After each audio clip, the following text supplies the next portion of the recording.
अस्सलाम वालेकुम everyone, this is Miya Akbar. Hopes आप सब लोग ठीक होंगे और मेरी वीडियोस आपको पसंद आ रही होंगी। आज ही हम लोग साइकोलॉजी 4 का लेसन नंबर 16 करने जा रहे हैं। उम्मीद है कि आपको पिछले सारे लेक्चर्स समझ आ चुके होंगे। तो चलिए जी अपनी वीडियो करते हैं स्टार्ट। लेसन नंबर 16 है बाइपोलर एंड रिलेटेड डिसऑर्डर्स 2। इसमें टॉपिक हम जो कवर करेंगे वो है 77 से 81 तक। सबसे पहले हमारे पास टॉपिक 77 आता है सुसाइड। सुसाइड है क्या? सुसाइड एक ऐसा प्रोसेस जिसके अंदर आप इंटेंशन करते हो कि आप मर जाओ, यानी आप इंटेंशन डेथ के बारे में बात करते हो। एक ऐसा प्रोसेस जिसके अंदर आप सेल्फ इन्फ्लिक्टेड डेथ की तरफ जाते हो, जो कि इंटेंशनली हो रही होती है। डायरेक्ट कॉन्शियसली आप खुद को ख़त्म कर देते हो। प्रॉपर अगर क्वेश्चन आता है कि व्हाट इज सुसाइड, तो आप लिखोगे suicide is defined as intention death, a self-inflicted death in which one makes an intentional, direct and conscious effort to end one's life. Suicide जो है इसका नेगेटिव आउटकम होता है, और ये बहुत सारे मेंटल डिसऑर्डर्स की बेस पे और होता है, जिसमें सबसे ज़्यादा जो मेंटल डिसऑर्डर होता है वो होता है डिप्रेशन का। ये एक ऐसा प्रोसेस है जिसमें आप खुद को खुद ख़त्म कर देते हो। बिकॉज ऑफ डिप्रेशन आपकी मेंटल इलनेस इस लेवल पर आ चुकी थी कि आप तंग आ गए ज़िंदगी से, आपने खुद को ख़त्म कर दिया। सुसाइड के जो स्टेप्स होते हैं वो इंटॉलरेबल होते हैं, मतलब इनमें हम intolerable mental anguish, pain, fear, despair, एक इंसान जो मुकम्मल तौर पे नाकाम हो रहा होता है वो सुसाइड करता है। अगर हम कहें कि इसके स्टेप्स को अगर डिटेल देखें तो हमें पता चलेगा कि इसके पीछे मेंटल पेन होगा, किसी चीज़ का डर होगा, कोई डिज़ायर्स होंगी, कोई ओवरवेल्म्स हो रहे होंगे। तो ये सारी चीज़ें हो रही होंगी तो वो बंदा क्या करता है, खुद को ख़त्म कर देता है। आगे चल के हमें बताते हैं कि सुसाइड के मल्टीपल केसेस आते हैं। हम किसी एक सिंगल एट्रीब्यूट को किसी सिंगल केस से नहीं ले सकते। इसके लिए ज़रूरी नहीं होता कि हर वो बंदा जो मर चुका है, जिसे खुदकुशी कर लिया है, उसे डायग्नोस किया जाए क्या उसकी मेंटल इलनेस क्या है, या मेंटल इलनेस थी भी या नहीं, या उनकी लाइफ जो लोग जिन्होंने खुदकुशी कर ली उनकी लाइफ कैसी थी। अब जब लोग से एक्सपीरियंस कर रहे होते हैं ना सुसाइडल थॉट्स को, वो एक्सपीरियंस करते हैं ट्रेमेंडस इमोशनल पेन्स को। होपलेसनेस हो रही होती है, हेल्पलेसनेस फील कर रहे होते हैं। अब जब हम बात करते हैं सुसाइडल एक्ट्स की, तो हमारे सामने आया कि हमारे एक डिस्टेंट हमारे सामने डिसऑर्डर आता है जिसे हम कहते हैं साइकोलॉजिकल डिसफंक्शन। ये ब्रेक डाउन होते हैं, हम कोपिंग स्किल ख़त्म हो जाती हैं, यानी कोपिंग स्किल्स आपकी ख़त्म हो गई, इमोशनल ट्यूमर्स आ रहे होते हैं, इसमें डिस्टॉर्टेड व्यू हो रहा होता है लाइफ का, लाइफ बुरी लग रही होती है। हर इंसान, अब जो इंसान खुदकुशी की तरफ बढ़ रहा होता है ना, वो क्या करता है, उसे हर चीज़ बुरी लग रही होगी, लाइक उसे लाइफ नहीं पसंद आ रही, उसे लगता है कि उसके लिए लाइफ बहुत बकवास चीज़ है। वो जिस चीज़ में जाता है, जो काम करता है वो गलत हो रहा है। सो वो इस सब को सोच के कह रहा होता है कि बस ख़त्म हो जाए ना, मैं ही मर जाऊँ तो सब ठीक हो जाएगा। तो सुसाइड के हमारे पास ये थॉट्स चलती हैं। देखिए यहाँ पे मैं एक बात इंपॉर्टेंट बता दी गई कि सुसाइड जो होता है वो मॉरल वीकनेस या करेक्टर फ्लॉ के बारे में नहीं होता। अब अगर आप कहो कि किसी खुद को शिकायत कि उसका करेक्टर अच्छा नहीं था, तो इस रिलेटेड कोई बात नहीं होती, तो उसकी मॉरल वीकनेस नहीं हो रही होती। अब लोग जो होते हैं ना, जब उन्हें दर्द हद से बढ़ जाता है तो वो सोचते हैं कि वो कंसिडर करते हैं कि सुसाइड कर लेना। सुसाइड से होगा क्या कि हम इस सफरिंग से बच जाएंगे। अब हमारे पास कुछ फैक्टर्स हैं जो कंट्रीब्यूट करते हैं सुसाइड को। वो है लॉस, बार बार लॉस होना, एडिक्शंस हो गई, मुख्तलिफ चीज़ों की एडिक्शन होती हैं, चाइल्डहुड ट्रॉमा होता है, दूसरे फॉर्म ऑफ ट्रॉमास भी होते हैं, डिप्रेशन बहुत मेजर होता है, साइकोटिक डिसऑर्डर चल रहा होता है, सीरियस फिजिकल इलनेस हो रही होती है, मेजर लाइफ चेंजेस हो रही होती हैं। ये सारे फैक्टर्स ऐसे हैं जो कि किसी भी इंसान को मतलब वो लम्हात होते हैं जिनमें इंसान कोप नहीं कर सकता अपने प्रॉब्लम को। तो बहुत ज़्यादा ज़रूरी हो जाता है ये बात याद रखना कि इसमें नेचर ऑफ लॉस या स्ट्रेस से कितना इंसान फील कर रहा है या नहीं, यानी कि आया जो उसके सामने प्रॉब्लम्स आ रही है ना, वो कितनी ज़्यादा अनबेरेबल हैं, वो फीलिंग्स कितनी अनबेरेबल हैं। जब एक फीलिंग अनबेरेबल हो जाती है ना, तो लोग क्या करते हैं, उसे जान छुड़ाने के लिए ख़ुद को ख़त्म कर देते हैं कि बस इन द एंड के वो ये समझते हैं कि मैं ही नहीं होऊंगा ना तो कोई प्रॉब्लम नहीं रहेगी, सारा कुछ ख़त्म एक मेरे ना होने से, तो वो ख़ुद को मार देते हैं। इसके बाद इसमें जो इम्पोर्टेंट चीज़ है वो है, आई थिंक इसमें वो अंडर लिखा नहीं, न्यूरोलॉजिकल। पहले हम देख लेते हैं टॉपिक 78 को, etiological factor of bipolar related disorders. तो इसमें हमारे पास सबसे इम्पोर्टेंट जो आता है फैक्टर वो है न्यूरोलॉजिकल और जेनेटिक। न्यूरोबायोलॉजिकल, जेनेटिक और क्रोमोसोमल फैक्टर। जब हम बात करते हैं ना क्रोमोसोम्स की, तो हम देखते हैं कि कुछ डिसऑर्डर्स जो होते हैं ना वो हेरिटेबल होते हैं। तो इस तरह हमें पता चला कि बाइपोलर डिसऑर्डर जो होता है ये हेरिटेबल डिसऑर्डर की ही कैटेगरी में आता है। बहुत सारे हमारे पास ऐसे केसेस आए जिनमें हमने ट्विंस स्टडीज़ की, तो उनमें पता चला कि जो स्टडीज़ से कंफर्म हुआ कि जो इम्पोर्टेंस होती है ना हेरिटेबिलिटी की, वो बाइपोलर डिसऑर्डर्स में काफ़ी ज़्यादा होती है। बाइपोलर डिसऑर्डर जो होता है ये, जैसे कि मैंने भी बताया कि वो हेरिटेबल होता है। इसमें जेनेटिक मॉडल्स जो होते हैं वो मैनिक सिम्टम्स के टाइमिंग नहीं बता रहे होते, लेकिन दूसरे फैक्टर्स में साथ मिलते हैं तो जो ट्रिगर करते हैं, ये वो फैक्टर्स बताते हैं जो ट्रिगर करते हैं इन सिम्टम्स को। इसमें जी हमारे पास अगर हम देखें ना तो स्पेसिफिक जीन्स मौजूद हैं, एक ह्यूज उनके पास अमाउंट है जीन्स की जो कि हमारे मूड डिसऑर्डर्स के अंदर आ रहे होते हैं, और ये हो रहा होता है मॉलिक्यूलर जेनेटिक रिसर्च के थ्रू हमें पता चला। मॉलिक्यूलर बायोलॉजिस्ट जो थे उन्होंने आइडेंटिफाई किया था कि यूनिपोलर डिप्रेशन जो होता है उसमें क्रोमोसोम एक दूसरे को टाइट कर लेते हैं, यानी एक दूसरे के साथ जुड़ जाते हैं, जिसकी वजह से मेंटल डिसऑर्डर हो जाता है। अब अगर क्रोमोसोम 1 है, एक्स क्रोमोसोम पे पाए जा रहे हैं, तो 1 4 कंबाइन हो गए, 9 to 14 कंबाइन हो गए, यानी कहा ये क्या कि एक आपके पास डीएनए है, उसकी जेनेटिक थ्योरीज हमारे पास जब चल रही हैं, यानी जीन्स जब मूव कर रहे हैं तो 1 और 4 हो गया, 9 और 14 ने क्या कर लिया, ये पेयर बना लिया। अब इस पेयर बनने की वजह से मूड डिसऑर्डर्स आ गए, यानी कि मेंटल इलनेस स्टार्ट हो गई। 17 18 हमारे पास सेम चला, लेकिन एक भी जीन जो है अगर वो पेड कर लेता है यूनिपोलर डिप्रेशन की वजह से, तो वो क्या होगा, यानी वो एक दूसरे से जुड़ जाता है, तो वो मेंटल डिसऑर्डर्स की तरफ चला जाता है। इसके बाद हमें बताते जो डिप्रेशन होता है उसमें लो लेवल ऑफ न्यूरोपेनिफ्राइन्स होते हैं। मैनिया जो होता है वो एसोसिएट करता है high level of norepinephrine and dopamine level. Mania और डिप्रेशन जो होते हैं ये दोनों एसोसिएट करते हैं लो सेरोटोनिन लेवल। शुरू में हमें बताया गया कि जो डिप्रेशन बेसिकली जो होता है ना वो एसोसिएट करता है लो लेवल ऑफ न्यूरोपेनिन, और मेनिया जो होता है वो एसोसिएट करता है high level of norepinephrine and dopamine levels के साथ। मेनिया और डिप्रेशन दोनों जो अगर मिल के अगर हम देखें तो ये एसोसिएट करते हैं लो सेरोटोनिन लेवल के साथ। इसमें रिवॉर्ड सिस्टम अगर दिमाग के अंदर देखा जाए ना, दिमाग भी इंसान को रिवॉर्ड सिस्टम दे रहा होता है। अब कैसे देगा, वो प्लेयर फील करवाएगा, सॉरी मोटिवेशन हो रही होंगी, एनर्जी आपके अंदर फील हो रही होगी, ये रिवॉर्ड दे रहा है दिमाग आपको। डोपामाइन जो होता है ना ये बेसिकली एक मेजर रोल प्ले करता है sensitivity of the reward system in the brain.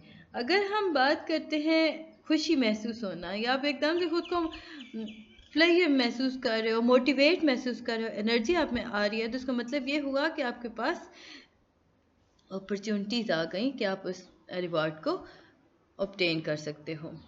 कुछ रिसर्च में हमें पता चला कि जो डैमेज फंक्शन था ना डोपामाइन सिस्टम का, वो क्या करता है, हेल्प करता है, एक्सप्लेन करता है डेफिसिट्स। अब ये डेफिसिट्स इन प्लेयर्स हो गए, मोटिवेशंस हो गई, एनर्जी हो गया मोर डिप्रेसिव डिसऑर्डर्स के अंदर। एंडोक्राइनल सिस्टम की अगर हम बात करते हैं तो ये भी बहुत इंपॉर्टेंट है रिकॉर्ड्स के लेकर। अगर हम यूनिपोलर डिप्रेशन को देखें तो हमें पता चला कि जो यूनिपोलर डिप्रेशन है कि एसोसिएट करता है हाई लेवल ऑफ कोलेस्ट्रॉल। अब कॉर्टिसल्स के साथ ये हाई लेवल ऑफ कॉर्टिसल्स, और ये जब इनके साथ ये एसोसिएट करता है तो ये रिलीज करता है स्ट्रेस को। अब ये रिलीज कैसे करेगा? Bye releasing adrenal gland. इसके बाद ये टॉपिक 79 में हमारे पास आते हैं साइकोलॉजिकल फैक्टर्स। अब वो कौन से फैक्टर्स हैं जो कि ट्रिगर करते हैं डिप्रेसिव एपिसोड्स को? तो वो हमारे पास आते हैं losses in earlier life, negative life human न्यूट्रिसिज्म, यानी कि न्यूकॉटिक्स हमारे पास आ होते हैं, नेगेटिव कॉग्निटिव स्टाइल्स हो रहे होते हैं, number of reward receiving during life time हो गया, सोशल रिवॉर्ड्स हो गए। अब हम इनका कॉग्निटिव व्यूज देखते हैं। जब हम कॉग्निटिव थ्योरीज को देखते हैं तो हमें पता चला कि नेगेटिव थॉट्स और बिलीफ जो होते हैं ये डिप्रेशन की मेन कॉजेज होती हैं। इसमें हम बात करते हैं सेल्फ क्रिटिकल थॉट्स हो गई। अब ये वो थॉट्स हैं जो खुद को टॉर्चर करती हैं, और जब ये इंसान खुद को ऐसी थॉट्स जिनके अंदर वो खुद को टॉर्चर कर रहा होता है, फील करता है, सोचता है, महसूस कर रहा होता है, तो वो ऑटोमेटिकली डिप्रेशन में चला जाता है। वो खुद के बारे में नेगेटिव सोचेगा, वो हर एक के बारे में नेगेटिव हो रहा होगा, अपनी पर्सनैलिटी को लेकर नेगेटिव हो रहा होगा। तो ये सारी बात हमें कॉग्निटिव थ्योरी से पता चली। अब हम चलते हैं एरन बेक ने इस बारे में क्या कहा था, कॉग्निटिव ट्रेड। जैसे ही हमने डिस्कस किया ना एटियोलॉजी ऑफ डिप्रेसिव डिसऑर्डर की, एरन बेक ने भी काफ़ी ज़्यादा बात की थी कॉग्निटिव ट्रेड के बारे में। इसमें उसने 3 किस्म की नेगेटिव थिंकिंग खुद की तरफ लेके, मतलब इसने 3 तरह की नेगेटिव थिंकिंग के बारे में बताया था। इसने कहा था एक तो टुवर्ड सेल्फ होता है, टुवर्ड अदर्स होता है, और टुवर्ड फ्यूचर। 3 तरह की नेगेटिव एरन बेक ने बताई थी, याद रखिएगा, toward self, toward others and toward future. अब आगे चल के हम बताते हैं कि डिप्रेशन के एक और वजह बहुत सारे एरर्स होते हैं थिंकिंग और लॉजिक के अंदर। अगर फॉर इंस्टेंस अगर हम बात करते हैं ना, तो कुछ लोग जो होते हैं वो इंक्लिनेशंस कर रहे होते हैं कि आर्बिट्री इन्फ्लुएंस की, लाइक वो क्या हर चीज़ को नेगेटिव कंक्लूड कर रहे होते हैं।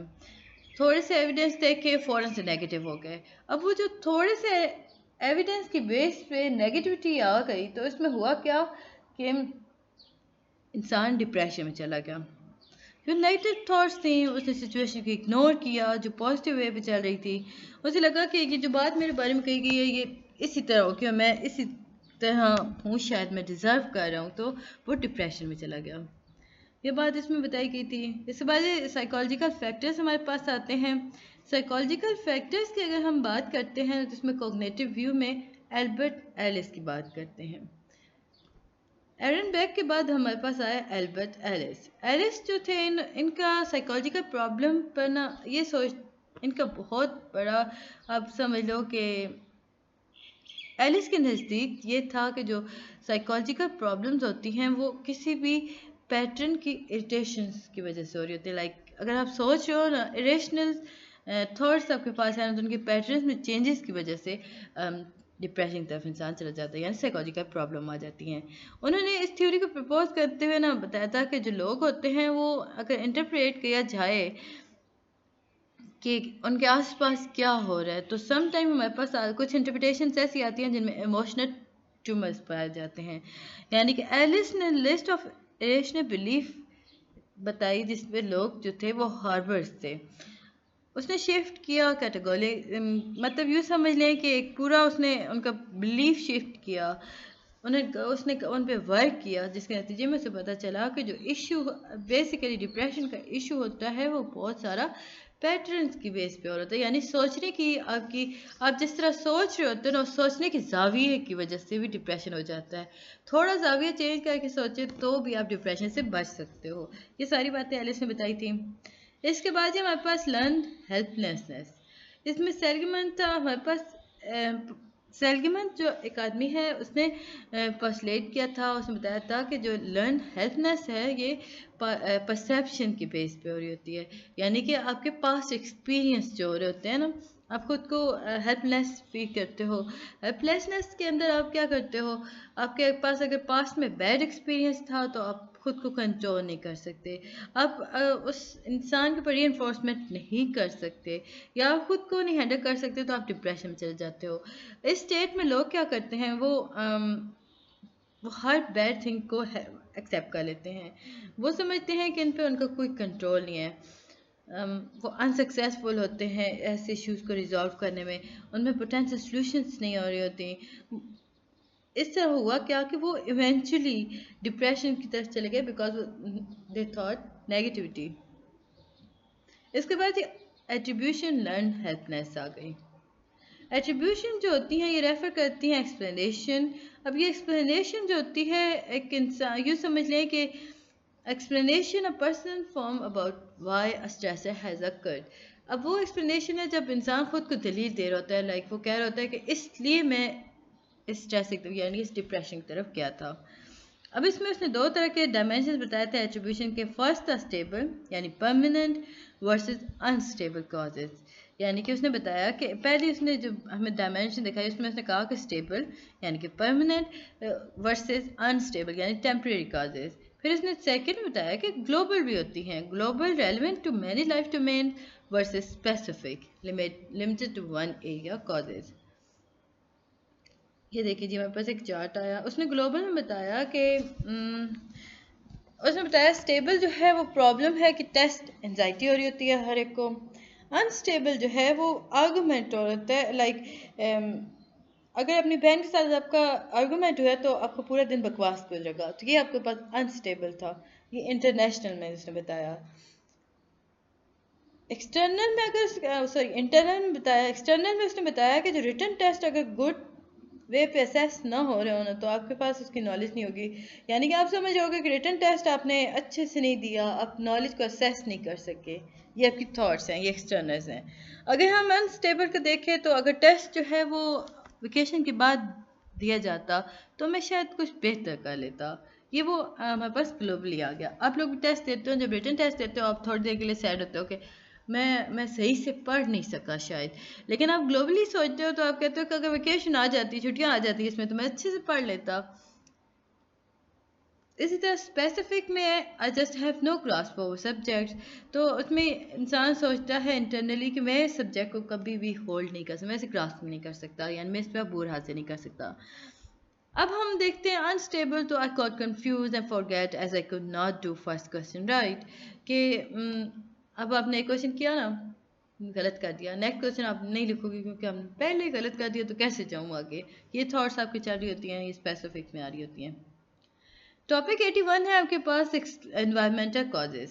अगर सोशो एनवायरमेंटल मॉडल का फोकस किया जाए तो हमारे पास role of negative life event बहुत ज़्यादा आ रहा होता है, जिसमें सोशल स्पोर्ट्स हो रही होती हैं, फैमिली क्रिटिसिज्म हो रहा होता है, इसमें ट्रिगर्स हो रहे होते हैं एपिसोड्स जिनके अंदर आप डिप्रेशन की तरफ जा रहे होते हो, एलिसिड नेगेटिव रिस्पॉन्स आ रहा होता है। दूसरी तरफ से लोग जो होते हैं वो लेस सोशल स्किल्स की वजह से ना वो एक्सेसिव रीअश्योरेंस कर रहे होते हैं, जो कि आपके elevated risk of depression, development of depression की तरफ जा रहा होता है।